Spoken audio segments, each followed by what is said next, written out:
En direct de Thaïlande, je suis à Bangkok avec Vincent. Salut Vincent, sois le bienvenu. Bonjour Sabri, Comment vas-tu? au top, Ça tout va va? bien, Ça se passe bien, Bangkok? au top. Aujourd'hui, on va parler un peu voilà, d'expatriation en Thaïlande. Parler un peu déjà, enfin, ça fait combien de temps que tu es en Thaïlande toi? C'est 8 ans maintenant. 8 ans que tu es ici? On peut savoir un peu ce qui a poussé, t'as poussé à venir en Thaïlande? Bon, c'est une longue histoire, mais pour la faire courte, disons que quand j'étais étudiant, comme beaucoup de Français, il y a toujours de l'attirance pour l'Asie. Et j'ai eu la chance de voyager et de découvrir l'Asie du Sud-Est. Et ensuite, dans le cadre des études, j'ai pu faire un long stage dans un cabinet d'avocats à Bangkok. Et je suis ensuite revenu m'installer ici. D'accord. Pourquoi? Parce que tu es bien diplômé, tu es diplômé de la Sorbonne, avocat. Qu'est-ce qui t'a quand même poussé à partir? Parce que c'est vrai qu'il y a plein de gens qui viennent ici en Thaïlande, mais on va dire qu'il y a... Parce que parfois ils n'ont rien en France, tu vois, ils se disent, ok, bah, j'ai plus rien à faire en France. Alors quand j'ai passé le barreau, juste après j'ai commencé à travailler pour Baker McKenzie, qui est un grand cabinet international. Et en fait, jeune avocat, carrière assez toute tracée et en réalité pas très excitant. Donc j'avais besoin de challenge. C'est vrai que retourner en Thaïlande, j'ai fait mon stage quelques années auparavant, promettait d'être un peu plus, d'avoir un parcours de vie différent. Donc j'ai pris la décision de démissionner et de retourner en Thaïlande. Ouais. Qu'est-ce qui te plaît ici en Thaïlande? Il y a beaucoup de choses. Je pense que c'est un pays où il y a une belle énergie. Les gens sont optimistes. Il y a une foi en l'avenir. Et puis, c'est un pays qui est drôle. C'est à la fois organisé et désorganisé. Le climat, évidemment. Ça, c'est un point qui revient souvent. C'est un pays organisé, désorganisé. Qu'est-ce que tu peux développer? En quoi c'est désorganisé? Alors, il y a un côté désorganisé où on a l'impression que les gens roulent un peu n'importe comment sur la route, où on va à vendre des choses un petit peu partout sur tous les trottoirs. Et on a à la fois à côté des grands hôtels, des grands rooftops. Ouais. Donc il y a ces deux mondes qui coexistent, mais il y a quand même une belle alchimie et il y a la fois en ordre. Par exemple, il n'y a pas vraiment de petite délinquance, on est à la fois en sécurité euh, avec la police qui est là parfois assez souple sur certaines choses et à la fois très stricte pour qu'on garde un ordre public. Donc c'est en effet une réussite intéressante du pays thaïlandais. Ouais.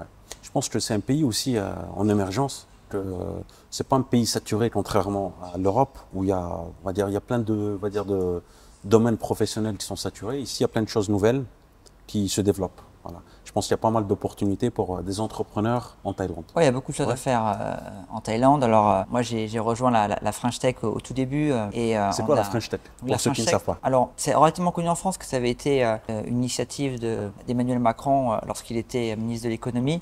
L'idée, c'était de créer une communauté pour que les Français puissent s'aider, partager dans les domaines de la tech, qui était une économie en plein essor. Et du coup, les Français de l'étranger ont été incités à s'organiser en communauté pour pousser justement cette initiative French Tech. Et à Bangkok, la French Tech regroupe des entrepreneurs français, mais pas que.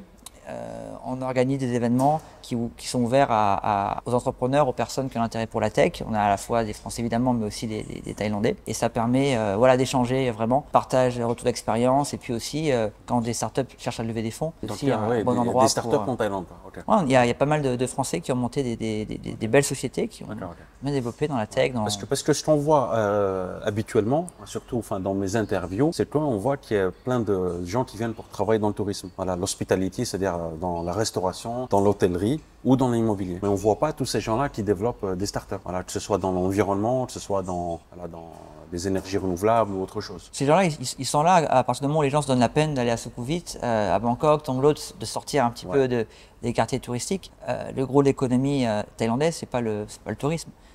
Il y a plein d'industries, il y a des grandes sociétés françaises comme Michelin qui sont ici, comme Essilor, comme Dextra. Il y a énormément de sociétés françaises et aussi d'entrepreneurs français qui sont installés, qui ont développé des applications, qui ont développé tout un tas de produits de consommation qui exportent à l'étranger. Il y a des grosses boîtes ici d'assurance françaises, des banques.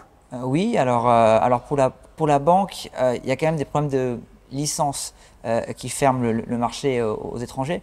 Mais on a la Bread par exemple qui a son service IT à Bangkok et qui embauche beaucoup de Français. On a AXA pour les assurances qui est en Thaïlande et les grosses boîtes d'assurance, toutes les grosses boîtes internationales en Thaïlande ont assez souvent des C-level français. Est-ce qu'il y a d'autres boîtes françaises qui sont vraiment en développement, des grosses boîtes? Il y a Bouygues aussi, ils sont aussi en Thaïlande. Ensuite, Essilor qui fabrique les lentilles pour les yeux. Ils ont aussi des grosses usines. Sanofi. Sanofi aussi. Il y a aussi beaucoup de marques qui produisent des pièces automobiles. D'accord. Il y a une grosse industrie automobile en Thaïlande. Maintenant, pour quelqu'un qui aimerait venir en Thaïlande, s'expatrier, s'installer, immigrer, voilà, on dit quoi? S'expatrier ou immigrer? Comment on doit appeler ça? C'est pas facile de trouver le bon terme. L'expatriation, ça correspond surtout à des Français qui sont envoyés par leur société dans des pays où il y a un style de vie peut-être un peu plus compliqué et qui du coup reçoivent un package pour compenser ces disparités de vie. C'est plus vraiment le cas en Thaïlande. Le terme immigré n'est pas forcément vraiment approprié parce que c'est pas forcément des gens qui viennent s'installer pour longtemps. Oui, qui viennent ici pour une période et qui repartent. Okay. Qui repartent. Quand même beaucoup de Français.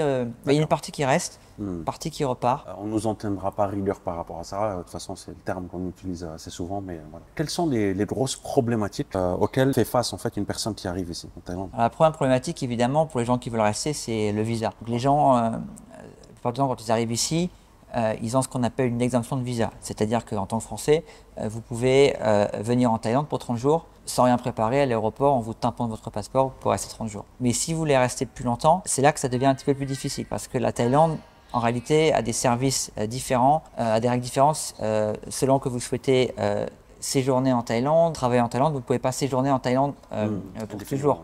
Il y a évidemment des règles. Donc les gens qui veulent rester un peu plus longtemps, ils peuvent, en amont, avant de venir en Thaïlande, faire une demande de visa touriste, 60 jours, et ensuite faire une extension de 30 jours, qui leur donne 90 jours. Il fut un temps où, en Thaïlande, les règles étaient relativement souples et les gens avaient l'habitude de faire ce qu'on appelait des visa runs. Donc ils allaient sortir du pays pour quelques heures et revenir avec un nouveau tampon. Ils restaient 2-3 ans, en fait, juste avec des visa runs. Même plus que ça. Donc forcément, les passeports étaient pleins de tampons. Et la Thaïlande a mis fin à ça, parce que si les gens se maintiennent indéfiniment en Thaïlande, en réalité, ils doivent obtenir un visa différent, il faut qu'ils payent des taxes, parce qu'ils ont une activité forcément économique pour subvenir à leurs besoins. Donc maintenant, en règle générale, une personne, elle peut sortir et revenir une fois, voire 2 fois, et ensuite, ce sera à la discrétion de l'agent d'immigration, mais on peut vous faire refuser l'entrée sur le territoire. Donc ensuite, si les gens souhaitent seulement séjourner ici et pas vraiment travailler, il y a le visa élite qui fonctionne très bien. Alors, il est un peu cher quand même, non? Il y a un certain coût, c'est 600 000 bahts, donc autour de 17 000 euros pour 5 ans. Après, il faut ventiler le prix par année pour voir l'intérêt par rapport à… Par mois, en fait, ça revient pas cher. Par mois, ça revient pas cher. Par mois, ça revient un peu moins cher. Le problème, c'est que la somme doit être payée d'un coup. Et c'est souvent la difficulté pour certaines personnes, surtout qui ne permettent pas de travailler en Thaïlande, ce visa-là. Mais il offre des avantages avec des services un petit peu VIP à l'aéroport, vous avez le fast track. C'est un visa qui avait été fait pour faire venir les personnes riches, pour pousser un petit peu le tourisme de luxe, les séjours de long terme en Thaïlande. Il y a beaucoup d'entrepreneurs qui veulent venir s'installer en Thaïlande. Quel est le process habituel? Est-ce que c'est de venir déjà pour une période de repérage ou est-ce que c'est de faire un visa, travail directement? Alors, la plupart des entrepreneurs, alors évidemment entrepreneurs, c'est des gens qui prennent des risques pour faire plus de profit. Il y a un côté business risk à prendre en compte. Donc forcément, ils appliquent à tout ce qu'ils font, et notamment au visa. En règle générale, ils vont venir avec un visa touriste, voire un visa éducation lié à l'apprentissage de la langue thaï, le temps d'amorcer leur activité. Ceux qui sont un peu plus organisés vont essayer de faire une demande de Smart Visa, qui est aussi intéressant. Pour les premiers 6 mois, voire 1 an, sur la base d'un projet de création de société en Thaïlande. Il y a quand même des critères qu'il faut garder en tête pour obtenir ce visa. Et ensuite, rapidement, soit ils sont éligibles pour une licence du BOI, c'est le cas des gens qui sont dans le digital, notamment dans le software, ou alors ils vont mettre en place un portage salarial de manière à avoir un work permit et un visa longue durée qu'ils vont pouvoir renouveler. D'accord. Quelqu'un qui travaille en ligne sur Internet, qui veut venir en Thaïlande, est-ce qu'il lui faut un visa? Ou est-ce qu'il suffit qu'il travaille dans sa chambre, qu'il se taise, qu'il ne le dise à personne? Ou est-ce qu'il faut qu'il fasse un visa? Alors encore, il y a la réponse juridique et pragmatique. D'un point de vue juridique, la définition du travail en Thaïlande est très très large. Donc le fait qu'une personne travaille, même dans sa chambre, elle travaille, donc elle est censée avoir un permis de travail. C'est défini comme travail. Et j'ai entendu aussi que même si tu faisais un travail gratuit, c'est aussi considéré comme un travail, où tu n'étais pas payé. Exactement, la rémunération n'est pas un critère de la définition de travail. Le fait de faire un effort, en fait, que ce soit physique ou intellectuel, c'est considéré comme du travail. Voilà. Donc, il y a eu un pépin il y a quelques années. Je sais pas si ça fait du bruit, mais moi, j'ai entendu parler de ça. Un gars qui était en train d'aider sa copine à plier, faire voilà, du rangement. Il y a eu un contrôle. Il était considéré comme étant travailleur parce qu'il était en train de voilà, plier les vêtements avec sa copine qui avait un shop de vêtements. Et donc, en fait, il s'est fait contrôler. Il a eu des problèmes. Oui, c'est pas étonnant. Et c'est là, du coup, qu'on revient sur le point pragmatique et juridique. La personne qui travaille dans sa chambre, qui n'est pas en compétition avec des entreprises thaïlandaises, qui a des clients hors de Thaïlande, d'un point de vue pratique, elle a un risque limité. Mais n'empêche que elle devra avoir le bon visa qui lui permet d'avoir un permis de travail. Et les digital nomades qui restent longtemps, en règle générale, ils utilisent le service de portage salarial avec des sociétés qui ont des licences assez larges liées à tout ce qui est services digitaux et qui leur permet du coup d'embaucher ces personnes-là afin qu'elles puissent avoir un visa, un permis de travail, être déclarées en Thaïlande, payer des taxes et rester là de manière sereine et pérenne. C'est la solution la plus facile en fait, hein, pour quelqu'un qui travaille sur Internet, de venir faire un portage salarial. C'est la solution la plus facile parce que l'alternative en réalité n'a pas vraiment. Soit la personne, elle va faire une société, mais en Thaïlande, il n'y a pas de société unipersonnelle, il faut au moins 2 actionnaires. Et pour sponsoriser un permis de travail pour un étranger, critères généraux, c'est 2 millions de Thaï baht de capital social et 4 Thaïlandais. Donc quand on travaille tout seul, avoir 4 personnes dont on n'a pas forcément besoin, c'est évidemment un gros frein. D'autres sociétés vont utiliser un bureau de représentation qui a l'avantage d'avoir un ratio de 1 Thaïlandais pour un étranger, mais ça vient à d'autres difficultés, le bureau ne peut pas facturer en Thaïlande, et encore une fois, c'est pas la situation, c'est pas la solution la plus pratique. D'accord. Oui, parce qu'on entend toujours, celui qui veut monter un business en Thaïlande, il est à 49%, et ce qui freine beaucoup de gens, c'est qu'ils doivent avoir un partenaire thaï à 51%. Alors, oui, si on veut ouvrir une société locale. Maintenant, si on veut passer sur une société, faire un portage salarial, on n'est pas soumis à ça. La personne qui a un portage, elle n'a pas de société, elle est employée en Thaïlande. Un contrat de travail, elle est employée, elle a un accord de portage avec la société qui la porte. Donc en effet, il n'y a pas besoin de créer de société, il n'y a pas besoin d'avoir de partenaire local, il n'y a pas du coup de frais de comptabilité, il n'y a pas de frais de bureau. C'est évidemment une solution plus simple pour démarrer. D'accord. Maintenant, j'aimerais juste aborder brièvement un sujet. Comment choisir le lieu où on s'installe en Thaïlande? Alors, tu as plein d'endroits parce qu'on a la montagne, on a la plage, on a la ville. Alors comment on fait? Il faut aller partout, il faut regarder, il faut visiter. Je pense que au départ, en général, on commence par Bangkok. Et ceux qui aiment les grandes villes, les sorties, se plaisent à Bangkok. Et ceux qui aiment les villes un peu plus calmes peuvent se diriger vers les îles ou vers les montagnes. Pas vraiment de règles, mais c'est vrai que d'un point de vue économique, cœur, ça reste Bangkok. Ensuite, un petit peu autour de Chonburi, Pattaya, Phuket, Chiang Mai, Koh Samui, dans une autre mesure. J'ai toujours adoré moi, les grandes villes comme Hong Kong, un peu, tu vois, comme Bangkok aussi, enfin New York aussi, mais les villes asiatiques comme Hong Kong. Et moi, Bangkok me fait beaucoup penser à Hong Kong, déjà parce que je suis fan des films de Jean-Claude Van Damme auparavant. Et Jean-Claude Van Damme a tourné pas mal de films à Hong Kong et à Bangkok aussi, tu vois. Et je trouve que cette ville déborde d'énergie. C'est-à-dire que tu te réveilles le matin, tu sors et tu vois que c'est une ville en mouvement. Et puis, tout dépend de ce qu'on veut faire. Si on veut vivre au calme, évidemment, on peut s'isoler. Mais si on a envie de rencontrer d'autres personnes, de faire du réseau qui est extrêmement important en Thaïlande, évidemment, dans une ville comme Bangkok, on a l'occasion de rencontrer bien plus de personnes. Alors, est-ce qu'on rencontre le même type de profil, selon toi, à Bangkok et à Phuket, à Koh Samui? Non, les profils sont bien différents. Mais déjà, à Bangkok, il y a plus de différents profils, il y a plus de monde, et évidemment. Il y a aussi les instances business, gouvernementales qui sont à Bangkok. Donc, il y a toute une partie liée à des sociétés qui ont leur siège social en Thaïlande.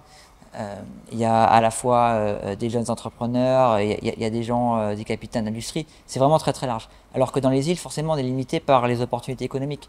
Si on va à Phuket ou à Koh Samui, on a surtout des gens dans le F&B, donc ça va être l'hôtellerie, c'est de la restauration, ça va être l'immobilier, mais on aura moins d'entrepreneurs à la tech, quelques digital nomades, mais on n'aura pas de grosses sociétés avec 50, 100 personnes, avec plein de services. Donc forcément, les profils sont différents parce qu'il n'y a pas le même type d'opportunité. C'est un petit peu comme opposer Paris à certains villages de France ou à certaines stations balnéaires. Forcément, les communautés vont varier en fonction des opportunités. D'accord. Donc pour rencontrer plus d'entrepreneurs, je pense que c'est à Bangkok que ça se passe, soyons clairs honnêtement. Ça ne veut pas dire qu'il n'y a pas d'entrepreneurs à Phuket, à Samui, mais sauf que voilà, ils font des choses différentes. C'est plus les business physiques, c'est l'hôtellerie, c'est tout ça. Voilà. Ce qui est intéressant à Bangkok, c'est les événements des chambres de commerce. Moi, j'ai longtemps été vice-président de la chambre de commerce franco-thaïlandaise et on organise des événements de réseautage régulièrement.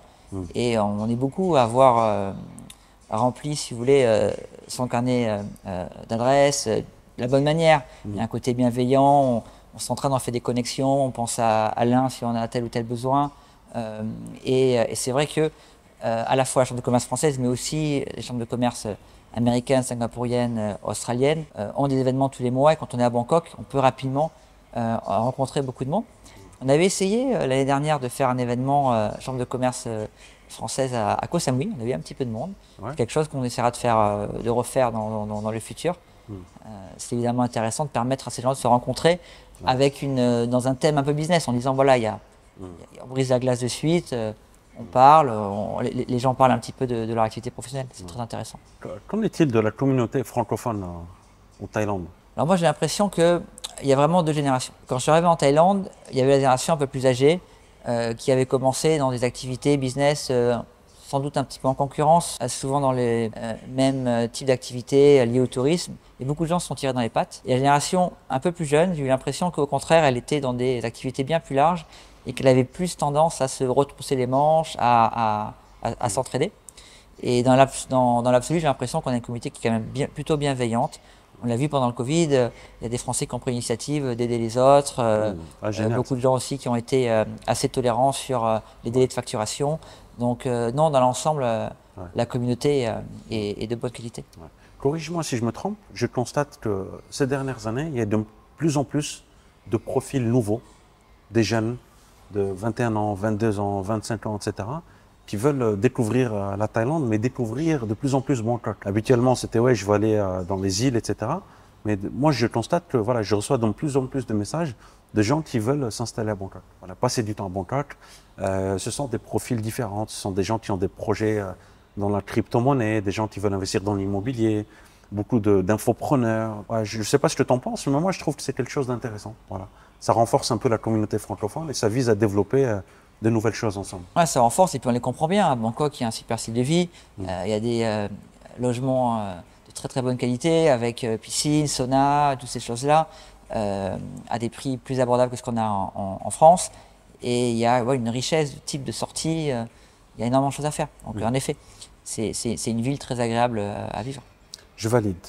En tout cas, bah, écoute, merci beaucoup d'avoir accepté cette invitation, de venir, de présenter, nous parler de tout ça. Et voilà, Vincent, on va se revoir, aborder plein d'autres thématiques. Qu'en penses-tu? Ouais, avec plaisir.